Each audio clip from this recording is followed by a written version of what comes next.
Not Hamashat. My name is Dr. Rose Barunda, and today I'm going to talk with you about the art of intrinsically driven joy and harmony.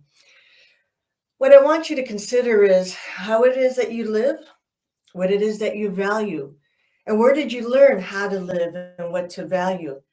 I'm wondering if perhaps you've received messages from others who have told you how to live in this way, and if this is really congruent with who you are.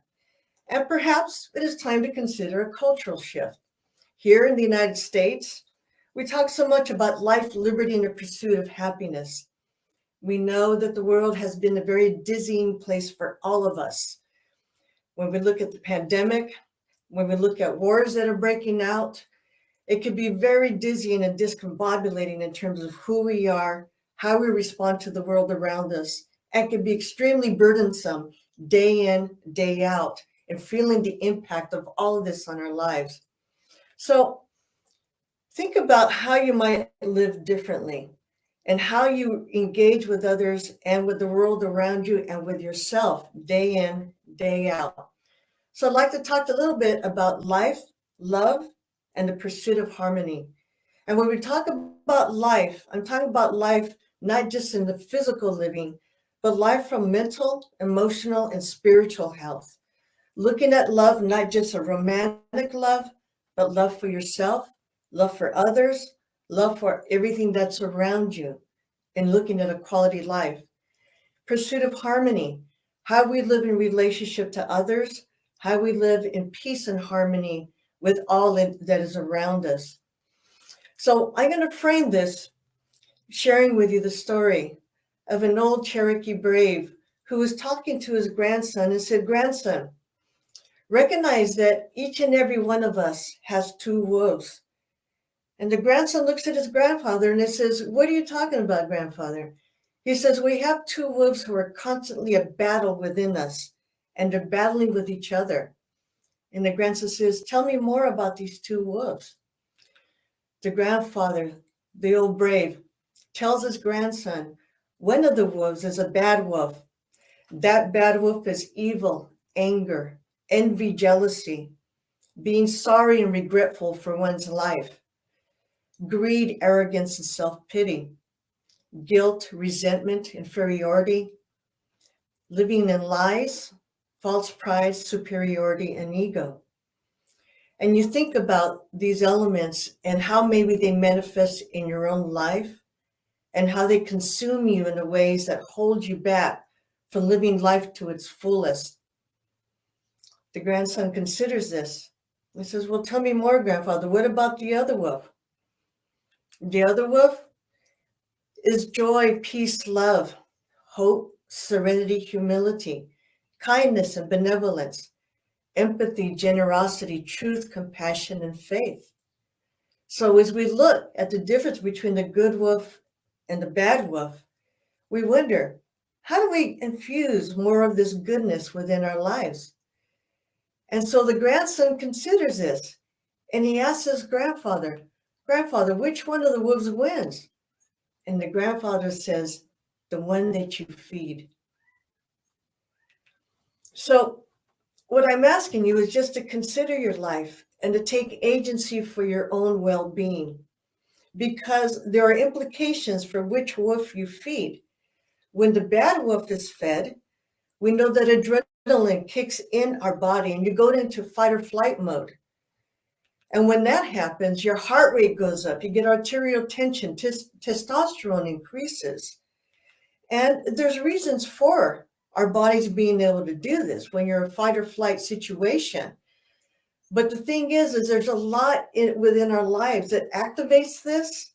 And when it's not necessary, we can get on an overdose and we could get addicted to the adrenaline flowing in and out of our bodies. And that could be detrimental to our health and well-being. So think about the circumstances in which you really don't need to have the adrenaline pumping through, and what might consider regulating or maybe even eliminating in your life, so you're not constantly feeding that bad wolf. So perhaps you were raised in a family where they were very stern. Perhaps they were very critical of you. and you felt like you were always being judged. That's led to poor relationships with other people because you just don't know any other way to be. Maybe you're hanging out with people who are critical of you and that they, at your expense, make jokes, they insult you. And what we know is that when people insult us, that you do get an adrenaline pumping into your body. And we're not always going to fight back. We're not always going to flee a situation because somebody's insulting us. But yet, they've caused a reaction in you. And that means that you now dislike that person because they've insulted you. But yet, we don't know how to disentangle ourselves sometimes from those relationships and need to either regulate or eliminate them for our own well-being. Similarly, you may be in a job that you don't enjoy. And so we're making decisions about where we're headed and where we wake up to every morning. And it's not an enjoyable experience. Similarly, we get addicted, having the phone. We're connected to world events and we're constantly watching to see what's going on.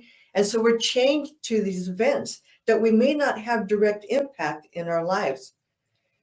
And so we go to other ways to try to connect with humanity. And that is not always the best way to find true relationships, through the computer all the time. So how do we regulate ourselves so we're taking control, not feeding the bad wolf, but looking at how we ensure the health of that good wolf, regulating ourselves, eliminating that which we know is bad for us, but not just eliminating, but replacing with good habits. Because we know when you feed the good wolf, you get dopamine, serotonin, and neurotransmitters that become released in your body. This is the feel-good stuff that is naturally enhanced in your body. And what that means is that your immune system is going to be boosted. When this happens, that means less sickness, less illness in your own body, which then means stress and pain. Those aches and pains you get in your body, they start to go away, which means you don't need alcohol, you don't need other substances that we use when we're not feeling good, because you've got the good ways in which we can enhance our body, natural and healthy ways. It means a longer life, and the quality of our life is boosted as well. And when this happens, you're going to be a better person to hang out with, okay? So feeding that good wolf, how do you do it? What are natural ways that don't require a lot of money, that don't require a substantial amount of time, but yet in small doses as you eliminate, then replacing, whether it's walks in nature, look around, what are places that are within your own environment, that it might be a park, it might just be walking through a gorgeous neighborhood with trees, it might be a place nearby that you can go to, it might mean a pet. But whether it's a dog, a cat, or some other animal that you interact with, the softness that you're feeling, you're filling your senses with positivity. Looking at volunteering. There's so much that's going on in our world, and we can sit back and have self-pity or worry about it, or we can go out and do some good. Whether you're working at a food bank, whether you're teaching a child how to read, whether you're working with the elderly, whether you're delivering food, whatever that might be, to know that you're leaving the day better than how you found it because you enhance somebody else's life. And then making sure that the friends you have are good friends. Me, I would rather have a few good friends than a lot of bad ones. So take a look, assess for yourself. Who is it that's with me? Are they good? Do they uplift me? Do they give me truths about myself, but also help me with my goals and affirm me in ways that enhance my life? Other ways to regulate. Think about what it was you used to do when you were a child even. And what are those things you bring back into your life that maybe you've just forgotten to do or have gotten out of touch? I live up in these hills up here in a beautiful area of Northern California. It's difficult for me to ride a regular bike because of the hills. So I have an electric bike, and I just love the sound and I love the feeling of being on a bike again. So think about what tantalizes your senses and you feel good about doing it. Music. We knew that music can be healing for generations. humanity has brought music in their lives to feel good? What are the scents that you have around you? Is there art that can tantalize what you see around you? Movement, when you move your body, whether it's through sports, through Tai Chi, through yoga, dancing with people, you're connecting in a way that you're feeling good with others and feeling good with yourself as well. Take a class. What is it that you've always wanted to learn about but never took the time to do? Book club, being able to read. We know that many of us have not been able to get out and travel like we've wanted to, and the cost of travel can be pretty high sometimes just anyway. I've been traveling the world through reading during this lockdown phase. So think about other ways in which you can regulate yourself, because we can't always eliminate what we would like to eliminate, whether it's a job or maybe family members. But look at how you enhance your life and get away from feeding that bad wolf and feeding the good wolf. So when we look at the art and joy, it begins with you making some decisions. Decide what and when do you need to regulate, because you're getting too much of that adrenaline pumping into your body, and you know that the long-term effects is not going to be good for you. And the other is determining what is it that you need to eliminate in your life. If you need a job shift, if there are people in your life who are not all that good for you, and make those steps. And it might have to be a gradual, but look to how you eliminate those relationships. So what do you then replace that with? Look to adopt, to replace, and then once you've eliminated, enhance your life. Instill the goodness of love, infuse greater joy and harmony. I wish you all a happy life, and may you love and have life and harmony. Thank you.